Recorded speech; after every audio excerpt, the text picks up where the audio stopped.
ஆபத்து காலத்தில் வெட்கமடைவதில்லை நான். பஞ்ச காலத்திலும் என்னை திருப்தியாக்குவி. கர்த்தரே தாங்குகிறீர், என் பாதையிலே நோக்கமாய் உள்ளீர். என் வழிகள் ஒன்றும் பிசகுவதில்லை,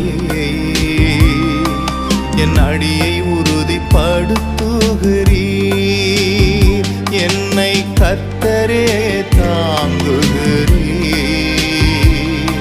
என் பாதையிலே நோக்கமாய் உள்ளீர். என் வழிகள் ஒன்றும் பிசகுவதில்லை,